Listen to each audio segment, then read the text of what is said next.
Olá, irmãos, e a paz do Senhor. Meus irmãos, após a morte do segundo juiz de Israel, de nome Eude, os israelitas conheceram um grande guerreiro, provavelmente não era juiz, mais forte e poderoso que Sansão. O nome desse guerreiro era Sangar. A verdade é que a maioria dos eleitores da Bíblia já ouviram histórias sobre Sansão, sinônimo de força e luta contra os filisteus, eternos inimigos de Israel. Porém, os feitos desse guerreiro superam os de Sansão. Alguns foram tão mais extraordinários que muitos pensam que são atribuídos a Sansão. Sangar foi citado na Bíblia uma única vez no livro de Juízes, capítulo 3, versículo 31, que diz assim: Depois de Eude foi Sangar, filho de Anate, que feriu a 600 homens dos filisteus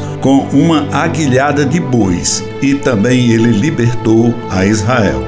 A descrição desse versículo nos faz pensar que ele era também juiz. O também aqui inserido na frase se refere que é um poderoso guerreiro e que Sangar era filho de Anate e que feriu 600 inimigos do seu povo e libertou Israel das mãos dos filisteus. Naquela época, o estado precário e absolutamente fragmentado das diferentes tribos de Israel, praticamente sem unificação.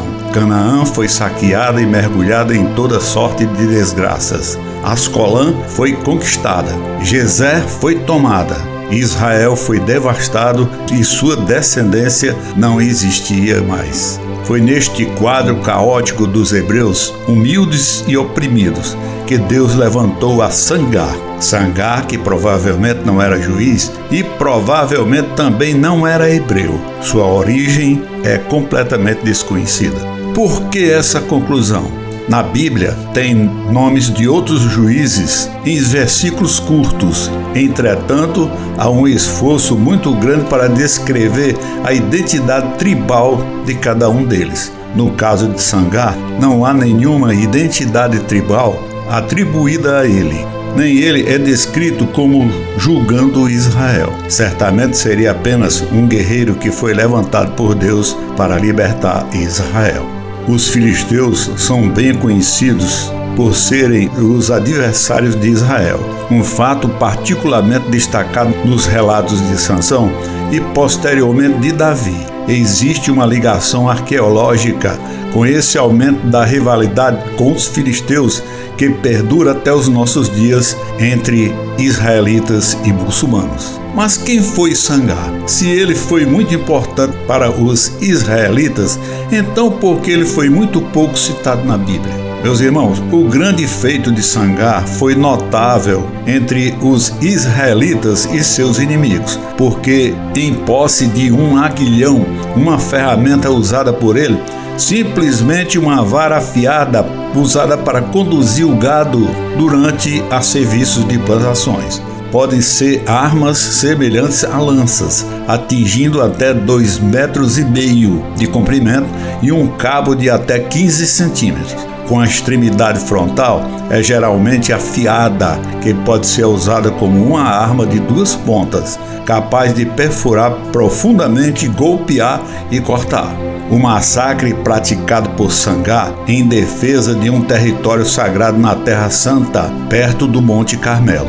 Mesmo diante da improbabilidade de vitória, Deus usa Sangar, matou 600 filisteus com uma aguilhada de bois. Com a derrota, os filisteus foram forçados a voltar para suas cidades, em direção à costa sul do mar Mediterrâneo. Essa derrota dos filisteus trouxe um grande período de relativa paz entre os dois povos. Apenas antes depois, no tempo do juiz Sansão, os filisteus tentaram invadir as terras israelitas e novamente foram derrotados. Qual seria a implicação espiritual da história de Sangar? Na época, era comum as pessoas utilizarem títulos de guerra para honrar seus deuses, como uma forma de atribuir suas vitórias a uma divindade que teoricamente estaria o abençoando e concedendo vitórias. Anate, que é citado na Bíblia como o pai de Sangar, era o nome de uma deusa cananeia associada à guerra.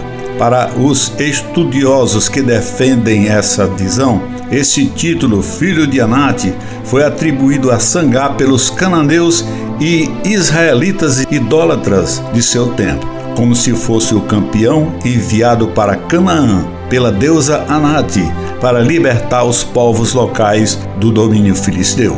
Essa visão, além da controvérsia, levanta diversos questionamentos teológicos sobre a espiritualidade dos israelitas no período dos juízes. Essas hipóteses possuem pouco fundamento bíblico. É pouco provável que Deus usaria alguém de um povo pagão para libertar Israel, ou que a Bíblia atribuiria a um herói de Israel um título de guerra de uma deusa pagã.